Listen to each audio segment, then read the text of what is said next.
Ah bah, elle reprend vie doucement, cette 96. Et bon, ça va qu'ils n'ont pas été... Ah, bonjour, bienvenue chez Brésil Autorsport.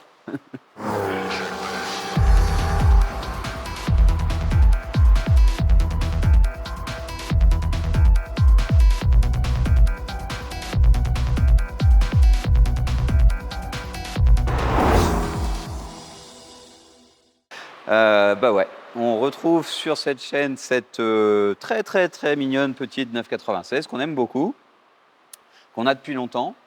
Et je félicite Manon, elle a réussi à homologuer cette voiture. Parce que oui, Manon, eh ben, c'est un travail administratif hein, qu'elle fait et c'est vraiment contre l'administration qu'il faut se battre si tu veux homologuer une voiture.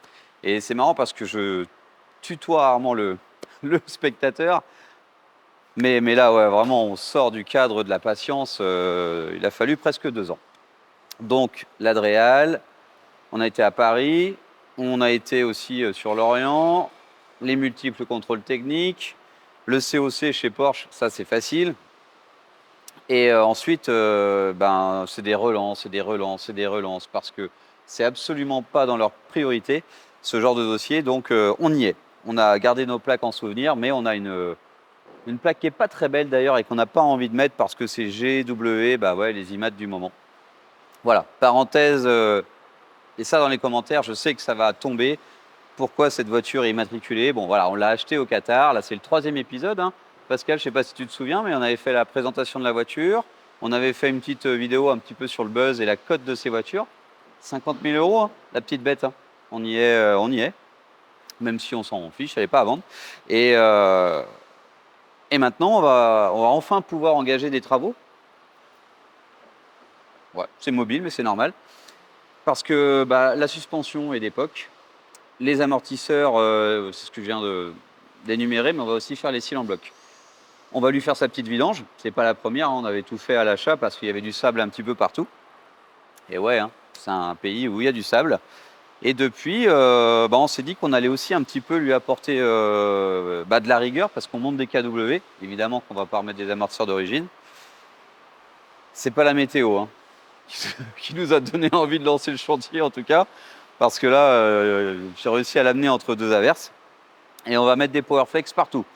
Un petit côté révision et j'aurais voulu monter des belles jantes dessus. Mais voilà, on s'est dit qu'on allait attendre. Ça sera peut-être un autre épisode. Qu'est-ce que vous en pensez? Quel style de jante vous voudriez sur cette voiture? Moi, j'ai envie de monter des HRE, mais pour tout vous dire, j'hésite entre deux modèles. Un modèle qui est, bah, on va vous mettre des petites photos pour illustrer tout ça.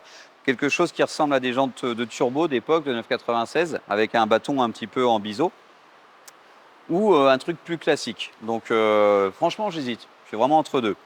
Ce qui est sûr, c'est que j'ai hâte de la voir posée sur des KW avec ses petites cales, parce qu'elle a des élargisseurs de voie à l'avant et à l'arrière. Ça, c'était simple à faire. Mais elle était vraiment haute. Hein. Pas haute comme ça, hein, mais elle était vraiment haute. Et pour vous qui allez peut-être découvrir cette voiture, elle a vraiment une config assez exceptionnelle pour une 96. On sait que c'est la coccinelle la moins aimée. Et les sièges, l'intérieur, 3 litres 6, boîte méca, les étriers noirs, orange, les monogrammes Porsche, enfin Carrera, etc. Orange. Elle a vraiment, vraiment une belle config, cette petite 96. Et là maintenant, elle a même son mini siège baquet Porsche à l'arrière pour Clémentine. Donc voilà, c'est tout l'intérêt de cette voiture. Un petit cabriolet sympathique pour se balader en famille. Pas besoin d'avoir des performances de folie. Juste du plaisir et la sonorité de cette voiture, j'espère qu'on pourra vous en faire profiter parce qu'elle a le PSE, elle a tout et on va la lever. Voilà, présentation de la voiture terminée. Vous pouvez aller voir les autres vidéos qu'on avait faites et on va regarder ce que ça donne en dessous. Ce qui est intéressant avec un apport du Qatar comme ça, c'est que ben il n'y a pas de rouille. Il y a peut-être du sable à droite à gauche, mais bon, le moteur, hein, il y a des filtres hein, pour éviter qu'il y ait des problèmes. Par contre, ça rentre un petit peu dans les caches. Mais alors, l'état de cette auto, c'est quand même sympathique parce qu'elle est de 2006, je crois. Elle a 100 000 km, comme neuf. Comme neuf. Le châssis est nickel. Les amortos, ça fuit pas, mais je vous garantis qu'il n'y a pas besoin d'aller vite pour savoir qu'il faut les changer. Et les cils en bloc, c'est parce que on avait envie d'un peu plus de rigueur aussi, parce que c'est un petit peu, bah, c'est une 96 toute simple, hein, elle a rien de très sportif cette cabriolet, donc on a mis du Powerflex partout. Euh, c'est marrant, il n'y a pas de fuite, il n'y a rien, c'est juste un peu sale. C'est parfait comme voiture. Parfaite, je trouve, parce qu'elle n'est pas Carrera 4. Et les 96 deviennent quand même un petit peu des tanks, hein. Sur les récentes, c'est hyper agréable. La 92, la 91, en cadre motrice, on a un tout petit différentiel avant. L'arbre de transmission est tout petit également, les cardans, ce qui fait qu'on améliore beaucoup l'agrément de conduite avec très peu d'inconvénients en termes de prise de poids. Sur les 96, c'est pas ça, hein. C'est comme si on avait presque doublé.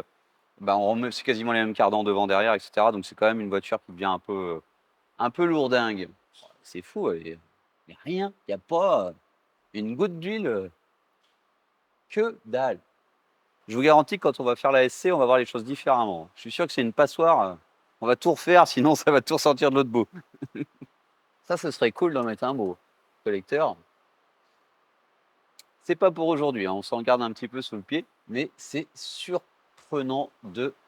Eh, l'IMS d'ailleurs, on n'a pas parlé. L'IMS, on le fait pas? Moi, j'ai pas envie de le faire. Je vous attends dans les commentaires. Un jour, on va le faire. L'embrayage est hyper dur. Donc ça, par votre expérience, on sait que les Porsche, bizarrement, en vieillissant, l'embrayage devient hyper dur et franchement, mieux vaut éviter les bouchons. Donc on va le faire. Ce sera l'occasion de faire l'IMS. On vous attend. Là, c'est important. C'est un gros débat de Porschistes, comme les coussinettes bielles chez les BMistes. Sinon, ça déjauge, hein. Ça aussi, ça peut être un débat. Faire de la piste en F96, bonne ou mauvaise idée? On regarde où tous ces cylindres blocs vont, parce que, ouais, pour tout vous dire, on priorise quand même nos clients. Ça fait 1 an que les KW sont dans l'étagère et les cylindres blocs aussi. Ça, c'est ceux-là, là, des bras. Ça, c'est cool, c'est tout noir. En fait, les seuls qui sont plus... Ben oui, on se soucie un peu de l'esthétique de notre voiture, donc j'aime bien que ça fasse... c'est tout l'intérêt pour vous aussi. C'est Powerflex. Corentin, tu voulais intervenir? Ben, on va aller voir. Une belle voiture verte. J'arrive. Ouais, en noir, c'est quand même bien parce que ça fait stock. On rend la voiture plus intéressante à conduire. Et visuellement, ça ne jure pas. Il y a aussi des pays pour lesquels on s'inquiète du contrôle technique, etc. Donc c'est important. On n'en a qu'une paire, a priori, de violets sur le tas. Allez, 2, puisqu'il y a les cylindres blocs avant et arrière. Et c'est marrant parce que c'est ceux qui vont être le plus proches des KW, qui eux aussi sont violets. Alors, qu'est-ce qu'on a pris comme KW? Je vous le dis, c'est tellement vieux. Je crois que c'est des V3. Mais il n'y a pas de réglage ici, il n'y a pas de réglage en dessous. Donc j'ai envie de dire que c'est des V1. Et pourquoi on aurait choisi des V1? Bah parce que franchement, on ne va pas s'intéresser de cliquer les réglages de la voiture alors que c'est pour aller se promener à la plage. The other night, saw you glance your everlasting light. Met your eyes, razor sharp, cover through the crowd. I don't even want to know your name. I just wanna keep you to myself. Stay with me or leave me be. I want you all too bad.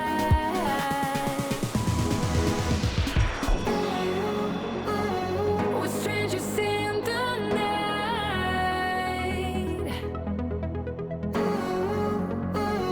We're in a strange delight. Come with me, and you will see. We are bound to be strangers in the night.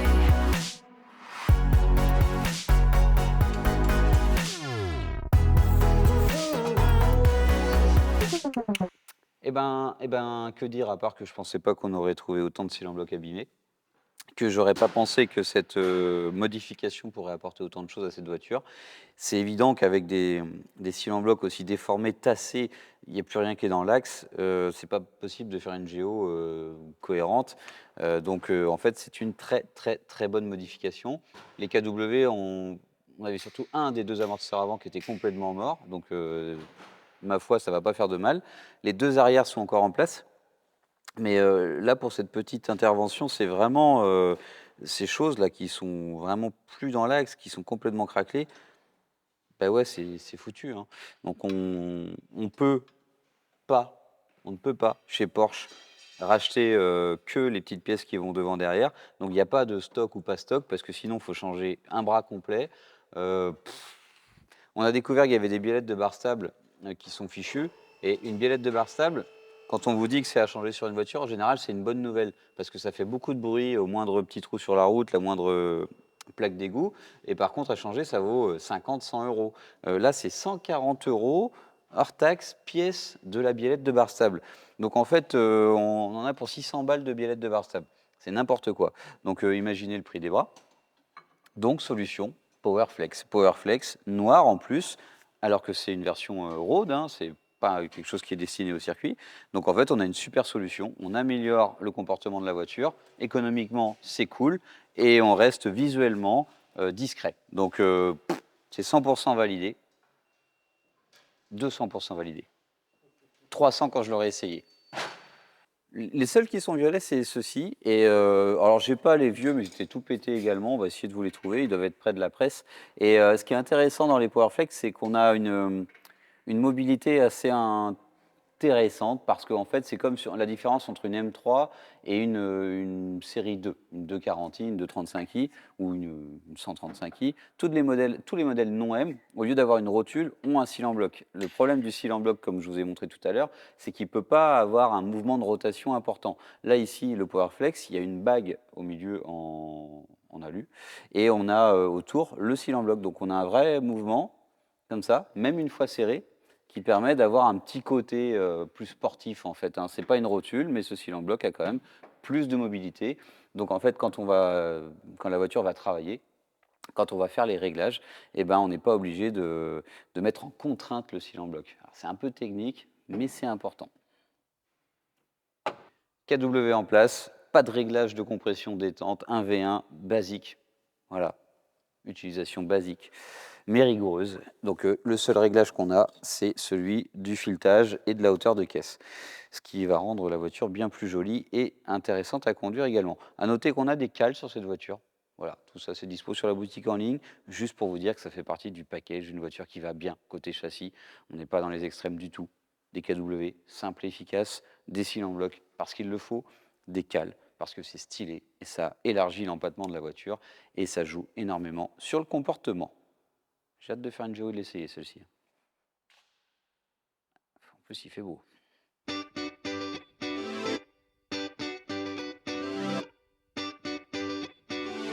Un chantier.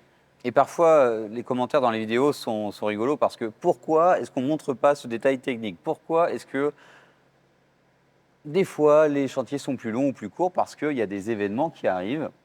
Et ici, on a été bloqué sur le fait qu'il nous manquait des paliers de suspension. Donc on avait à peu près tout prévu, sauf 2, parce qu'on s'était dit, bon, la voiture n'a pas de kilomètres, 100 000 kilomètres, et ça va bien se passer, mais globalement, tout est craquelé. Même les choses, donc comme quoi la chaleur, elle est très bien conservée, pas du tout d'oxydation.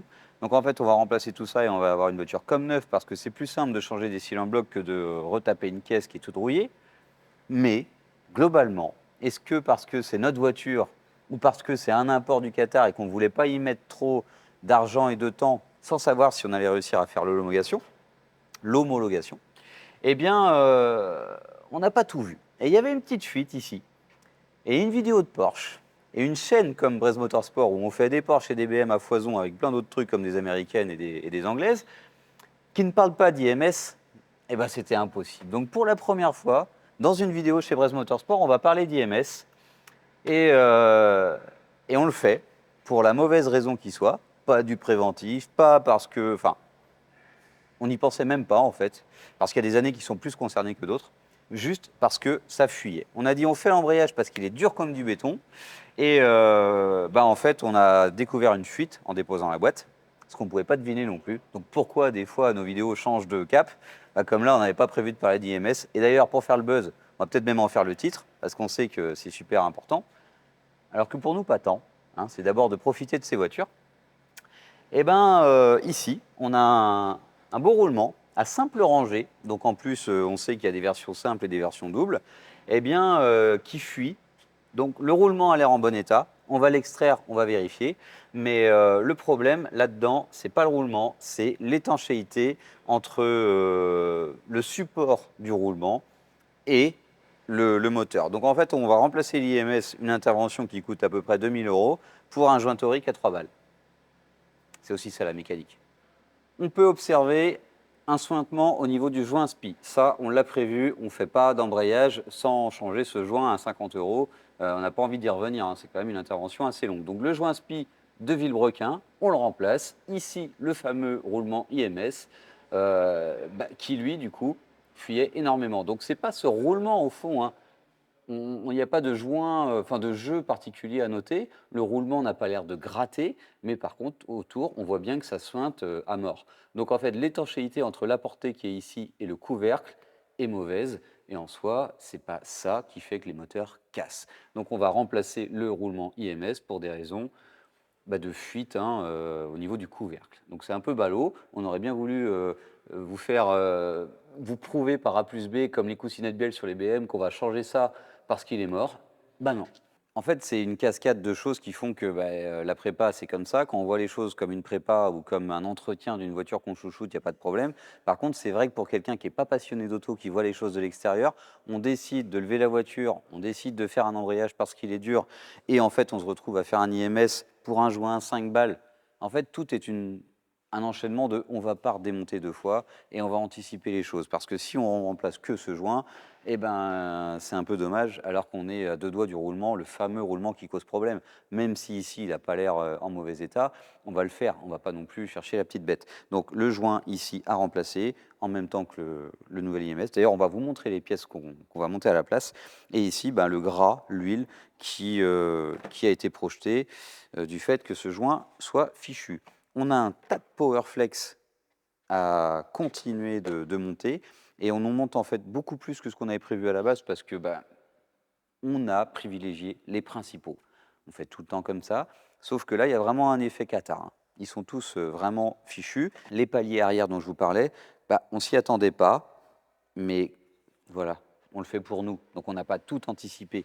Mais évidemment que si vous nous posez la question, la preuve est juste là, il vaut mieux les prévoir, Qatar ou pas, parce qu'il n'y a pas que la chaleur qui peut abîmer ça. Il peut aussi y avoir une utilisation sur des routes bosselées, une route déformée pendant longtemps.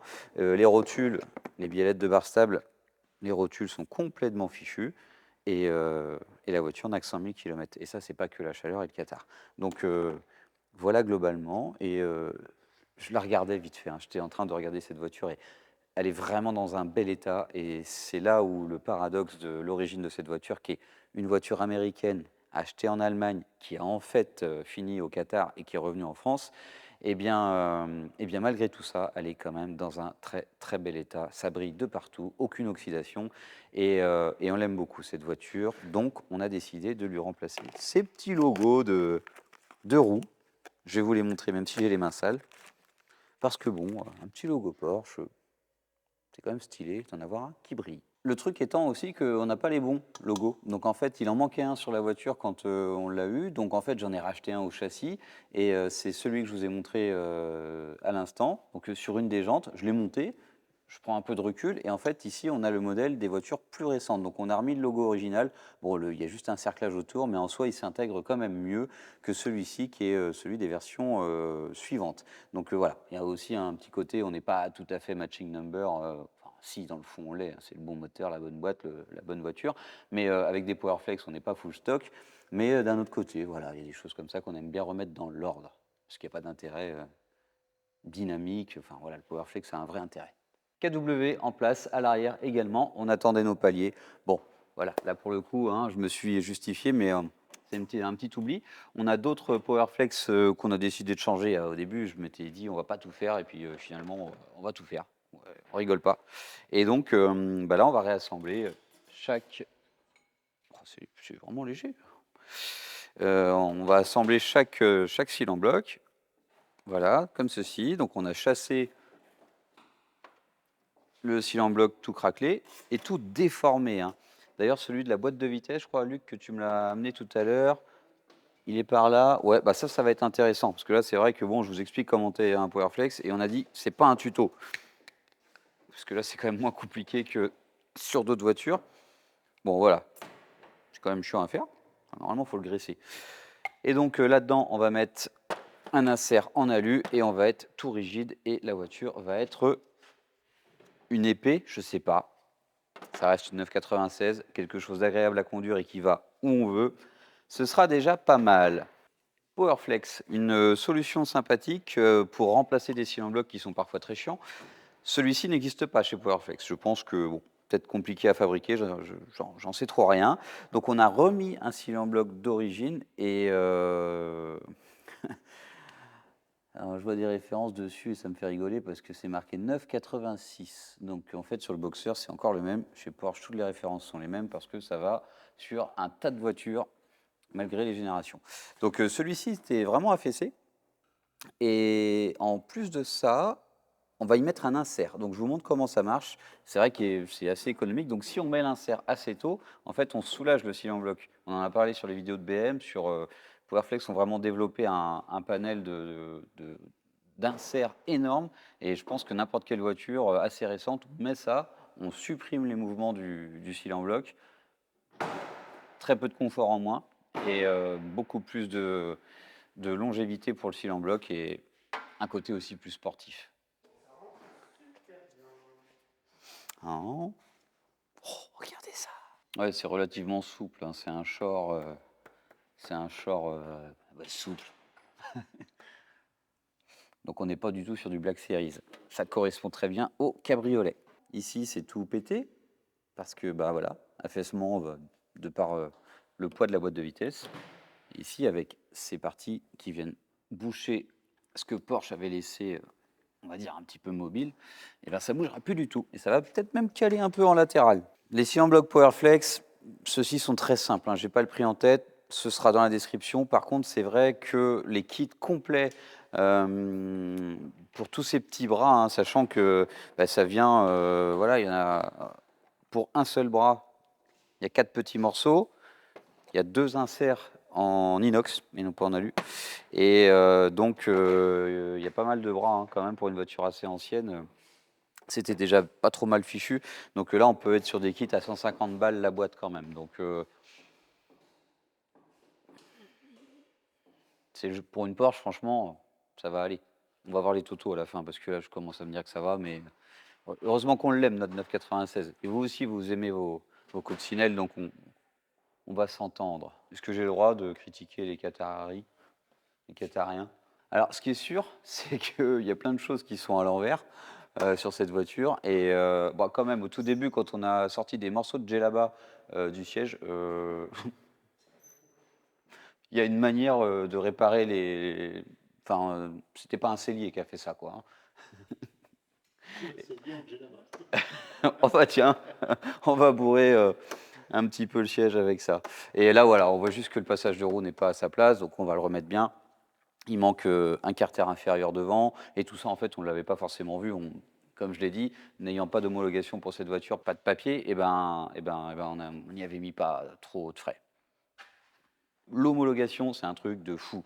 Je vois des tarifs, 5-6 000 balles pour le faire. Ouais, ça vaut 5-6 000 balles. Maintenant, il y a passé des après-midi entières, on s'est déplacé des journées complètes, plusieurs fois.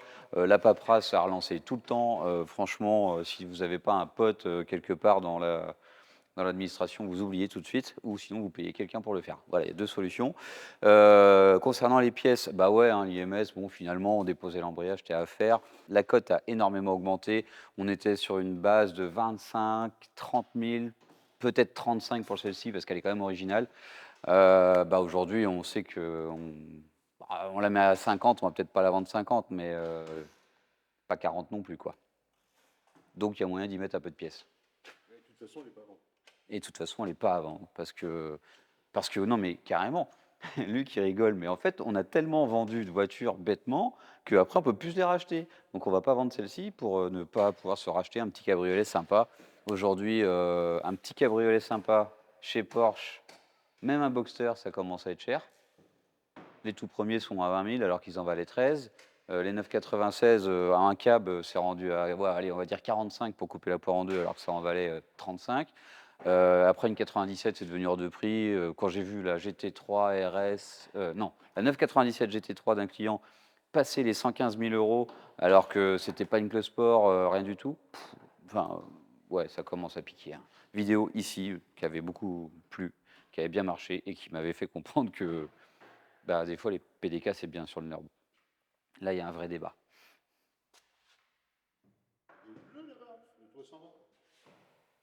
Ah ouais, tu veux parler de celle-ci? Bah ouais, je crois qu'on va y faire une vidéo parce qu'en fait, celle-ci va être un petit peu les prémices de l'arrivée de la nôtre. Parce que oui, notre SC avance. Elle va bientôt revenir de carrosserie. Elle est toute belle. Là, on commence à bosser sur la sellerie. Et LT Design va nous remettre les pare-brises, enfin tous les ouvrants. On va essayer de revenir avec des portes sur la voiture. On va mettre de la moquette pour pas tout abîmer. Et on va commencer à bosser sur les trains. On va refaire le moteur. Mais celle-ci, voilà, on va la pimper un peu. Donc l'idée pour la nôtre, c'est de la pimper également, mais à la fin, il y a tellement de choses à faire. Alors que celle-ci est roulante, le client a décidé de lui monter un échappement Super Sprint et on va faire un petit check-up révision. Il y a beaucoup de boulot sur cet SC et là aussi, la cote, bah, c'est de base, une caisse entière, comme celle-ci, bah, c'est un budget. Donc une SC, aujourd'hui, on peut dire celle-ci ou une autre, c'est 50 000 euros. Donc c'est quand même pas donné, hein. Parce que là, clairement, ça valait vraiment 10 000 balles. On touche au but. Je répète souvent cette phrase, mais c'est vrai que les chantiers sont longs, il y a des complications, on prend des décisions d'aller plus ou moins loin. Et là, on a quand même fait la totale. À la base, c'était on va lui faire un petit coup de frais, et puis au final, on lui fait un gros coup de frais. Là, vous voyez, hein, la hauteur de caisse, c'est bien meilleur. On va mieux s'en rendre compte de ce côté. Donc, on va passer à la géo. Je pense qu'on est pas mal devant, qu'on est un peu haut derrière. On va la lever. On devait remplacer quelques cylindres blocs, on les a tous changés. On a profité pour changer les centres de roues parce que bah, ils étaient un petit peu abîmés. Et j'aime bien, Luc a anticipé les remarques sur les centres de roues qui doivent orienter leur flèche, enfin le blason Porsche, la pointe du bas doit être vers la valve. Et ça m'avait fait rigoler parce que ça soit une Porsche, une BM, que ce soit en pic ou pas en pic, on doit avoir le BMW qui est écrit avec la valve en dessous. Enfin, on essaie toujours de trouver un côté symétrique et un côté... bah voilà, on fait pareil sur les quatre coins, sur les quatre roues, il faut que ce soit bien rangé quand même. Ça, c'est un des blasons qui était sur la voiture. Je crois qu'on en avait 4 comme ça. J'en avais viré un parce qu'il n'y avait même plus du tout le logo Porsche. Je crois qu'il était tout gris. J'avais recommandé au châssis celui qui allait avec la voiture. C'était plus le même. Il y a un centre autour, un cercle. Donc on a remis les 4 d'origine sur la voiture. On avait des cales, on a remis des cales. Bon, on a remis la boîte en place. On a changé le récepteur, on a changé l'embrayage, on a changer le roulement IMS. Et ben, je crois qu'on est pas mal, hein. Moi, j'ai hâte de m'en servir. Il fait beau. Et j'ai hâte de voir ce que ça donne, ce comportement routier, parce qu'on est quand même sur un cab. Qui dit cab dit quand même un peu saucisse. Mais au-delà de ça, on veut quand même un peu de rigueur. C'est des voitures modernes. Et aujourd'hui, cabriolet, ça ne veut pas forcément dire saucisse, hein, justement. On a changé plein de trucs, mais je voulais pas mettre le doigt dans cette polémique. Bon, on a changé le récepteur, donc je vous le mets là. Il fuyait pas, mais en fait, ça tient pas bien. Alors même si en soi, ça n'est pas censé vraiment tenir, c'est mieux comme ça. Les paliers de suspension, on a abordé le sujet plein de fois. C'était craquelé, c'est neuf. Tous les petits cylindres blocs qui vont avec, pareil. L'embrayage n'était pas usé, mais il était vraiment dur. Donc on va essayer de retrouver un peu de confort dans cette pédale. Le joint spi du vilebrequin qui était bon, hein. C'est juste qu'on avait tout déposé, donc le joint spi du vélo, ah voilà, on fait ça bien, ça vaut pas très cher. Ah, à quoi servent ces bouchons, tiens Mystère. Les positionne. Ah, les positions d'abracam, de trucs, c'est pour piger. Ah, et je comprends vite, mais en fait, vous vous rendez bien compte que c'est pas moi qui l'ai fait. Et donc on change les bouchons, voilà, et l'IMS, le fameux roulement IMS. Bon bah, le roulement, il est pas mort, donc on se demande un peu pourquoi on l'a fait à 100 000. On l'a fait pourquoi? Parce qu'en fait, le joint qui est ici n'est plus étanche et il faut extraire l'IMS, on ne peut pas le remplacer autrement. Donc en fait, autant le changer, hein, ça vaut 500 et quelques euros. Bon, ça peut paraître cher, mais une fois qu'on est là, dépose de boîte, dépose d'embrayage, dépose de volant moteur, bon, bah, autant y aller, on fait tout bien. Donc la polémique, on va prendre 5 minutes. Est-ce que là, en l'occurrence, il y avait matière à le changer? C'était même pas vraiment une fuite, hein, ça se suintait. On aurait pu rester comme ça, à mon avis, 50, 100 000 bornes, hein, c'est probable. Et en faire peut-être que 10 000, hein, c'est de la mécanique, on ne sait pas. Mais en tout cas, le roulement en tant que tel, si on parle vraiment d'IMS, t'es pas prêt de faire un moteur, hein. Ben non, il se passe rien. Il se passe rien et donc là, bon, bah voilà. Non, mais clairement, hein, faut pas oublier que même si je suis un peu du métier de par mon expérience liée à la passion automobile, à la base, je viens de l'industrie, hein. C'est quand même une connerie, mais dans l'industrie, on change des roulements, hein, que ce soit sur une voiture, enfin, il y a beaucoup de tapis, hein, parce que bon, voilà, c'est l'industrie agroalimentaire en Bretagne, et en fait, un roulement comme ça, il est bon. On peut le changer en préventif pour éviter que la ligne de production se stoppe, mais on va pas dire que ça c'est mort. Donc là, c'est un peu la ligne de production du plaisir, de la balade du dimanche qu'on essaie de pas stopper. Quelle différence y a-t-il entre le roulement IMS d'origine et celui que Ah ouais, voilà. Très bien joué, Pascal. On parle de roulement renforcé, on parle de plein de choses. Les Américains sont complètement tarés, hein, on le sait, hein, le pays est grand, il y a aussi des gens très. Voilà, c'est que ça va dans tous les sens. Quand je dis taré, c'est qu'il y a des gens très normaux, on va dire, voilà. Et puis il y a des gens qui ont vraiment, avec ce pays, un potentiel de voitures complètement fou et un nombre de voitures énorme. Donc en fait, il y a des kits qui viennent lubrifier ça pour la compète, pour prendre des tours. Enfin, il y a un truc là qui fait le buzz en ce moment. Flat 6, 11 000 tours minute. Le mec aux USA qui fait ça. 11 000 tours minute dans un flat 6, un moteur à air, enfin à air, hein, un moteur de 993 ou 964. Donc en fait, les Américains sont assez absurdes, et dans le bon sens du terme. Et là, l'IMS, bah, on se rend compte qu'il y a des kits, là ça vaut 550 euros, et ben il y a des kits à 1000, à 1500, à 2000, mais en fait, bah, c'est comme sur les BM, il y a des adaptations de choses qui sont liées à une utilisation en fait. Là, on a remis un kit basique, un truc qui va bien, renforcé. On pourrait vous le vendre comme ça, mais on est assez honnête pour vous dire que c'est juste un kit de remplacement parce que Porsche, eux, ne le font pas. Porsche, soit on achète un Vilo, un moteur avec un IMS neuf, mais on ne peut pas acheter juste cette pièce-là chez Porsche, alors que bah, là, elle est bien gravée avec un numéro de référence Porsche. Ça, dans les commentaires, je sais que vous allez avoir pas mal d'expérience et de retours là-dessus, parce que nous, on n'en a pas tant. Basiquement, on démonte, il est bon. Au garage, on entretient quand même de plus en plus de Porsche. On n'a jamais de soucis d'IMS.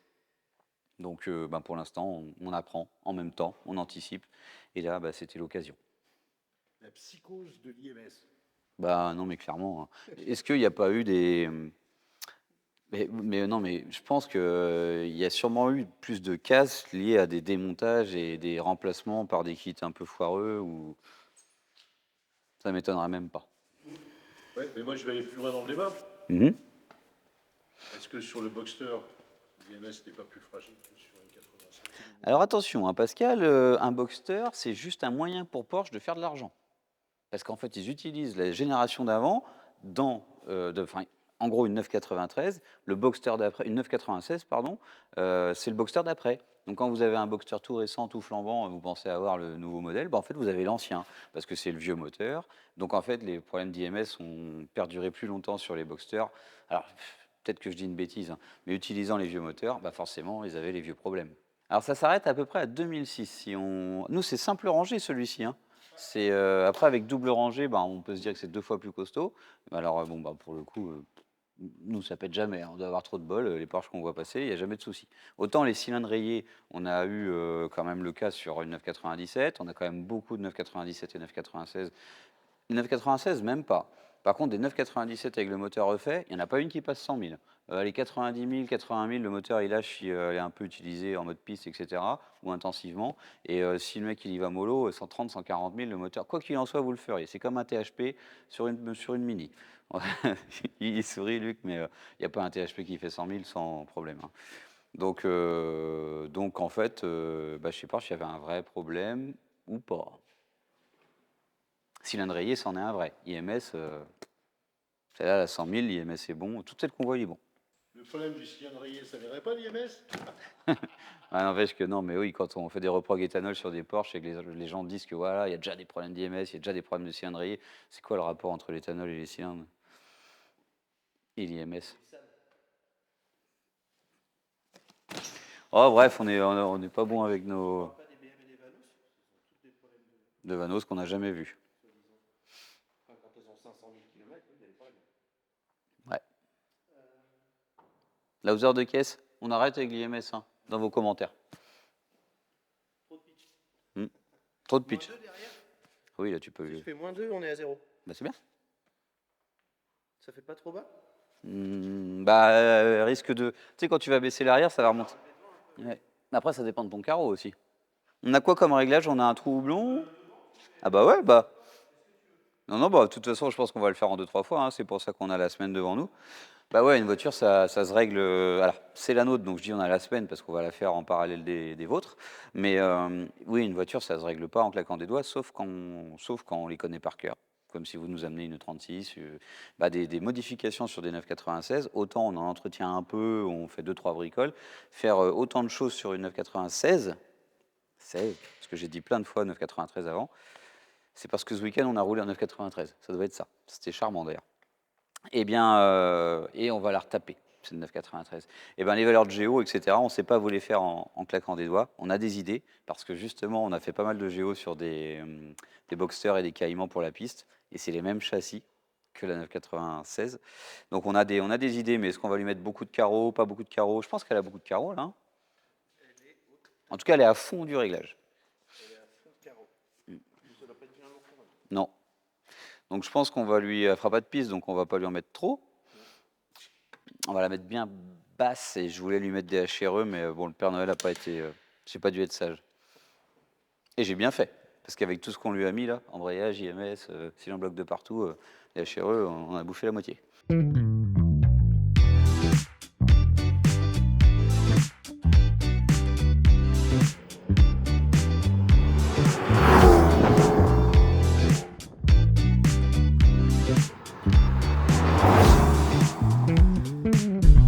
Passé un petit peu de temps depuis la fin de cette préparation, optimisation, réparation, entretien. On lui a fait la totale à cette 996 et entre justement cette fin de chantier et aujourd'hui, on a fait le Porsche Color. Hello, Porsche Color en Normandie. Donc ça va être l'occasion de... je voulais faire une vidéo, j'ai bien fait de ne pas en faire parce que vu la météo, ça aurait été vraiment compliqué. Et par contre, ça va être la journée pour réviser, moi et Clémentine, tous les modèles de Porsche parce qu'il y a de la vieille, de la récente et même des modèles assez exceptionnels. Le Porsche Color avec une météo, je vous raconte pas. Donc on aurait pu faire une vidéo sur ce thème et au final, ouais, je pense que ça aurait été une bonne idée parce que en fait j'ai eu une hésitation parce que des Porsche colorés il n'y en avait pas, très peu, et Elmer, champion du monde du Porsche Color, il y aurait eu un concours, il aurait gagné, c'est évident. Et mais par contre, plein de générations de Porsche, beaucoup de 997, beaucoup de 996, beaucoup de 964, pas mal de SC. Et surtout, ça m'a permis de voir un petit peu comment était le cheptel de Porsche un petit peu sur la région française, parce qu'il y a des gens qui venaient de partout. Et il y avait beaucoup de 911 SC dans leur jus. Donc une voiture, on voit que c'est fiable, qu'il n'y a pas besoin forcément de très très grosses restos, sauf pour la nôtre. Et en fait, je pense que c'est une bonne idée. Donc voilà, on reparlera SC bientôt sur cette chaîne. Abonnez-vous, hein, je ne sais pas si on en a parlé. Mais voilà, pour parler de cette auto et de mon ressenti après tout ça, les KW c'est top, vraiment très bien, pas de réglage de clic, juste un réglage de hauteur, donc plus joli. On a mis un petit peu de carrossage, donc elle est un petit peu plus sportive, mais voilà, moi ça me convient, c'est pour faire de la route et absolument pas rigide, hein. C'est un cabriolet, donc je sentais quand même une saucisse avant, je me dis ouais, c'est un peu les cylindres blocs, c'est un peu ci, c'est un peu ça, et ben en fait c'est un peu la caisse en elle-même en fait. Bah ouais, parce qu'on a abordé le sujet prépa parfois sur des Boxster plus récents, des 911 plus récentes, et on sent quasiment pas l'effet rigidité. La caisse est parfois plus lourde en cabriolet parce que renforcée, mais pas de problème de rigidité qui se ressentent vraiment. Les Powerflex très bien, on a une voiture qui est plus précise, donc plus dynamique. Je ressens absolument aucun inconfort, on a mis une gamme street, donc voilà, ça devrait se passer comme ça. Content en tout cas de profiter de cette voiture entre deux averses. Le temps n'est vraiment pas de la partie. avec un embrayage neuf, pour rien, hein, parce qu'on l'a fait par principe, parce qu'on démontait, et moins de mouvement au niveau du levier de vitesse avec le fameux renfort qu'on a pu installer, le renfort en caoutchouc toujours de chez Powerflex, et l'IMS. L'IMS, ça n'a rien changé. Il faudrait démonter la boîte pour vérifier que ça ne fuit plus, évidemment que ça ne fuit plus, sinon ça coulerait sous la voiture, mais voilà, donc un préventif ou pas, hein, le fameux débat IMS, puisque bon, le roulement n'avait rien, tout allait bien, mais on l'a fait, donc c'est une première sur notre chaîne YouTube, n'hésitez pas à nous contacter pour ce chantier en particulier. On a également fait la révision de cette voiture, une vidange toute simple, oui, elle vient de passer les 100 000, 101 383 km, et je pense que c'est une voiture qu'on va encore garder un petit moment, parce qu'on n'a absolument pas prévu de la vendre, mais il faut jamais dire jamais. Donc voilà, j'espère que cette vidéo vous a plu, à bientôt, Kinavo, et puis abonnez-vous, et commentaires, likez, commentez, la petite cloche, je pense jamais à ça, mais c'est vrai que vous aurez les dernières nouveautés de nos vidéos. À bientôt.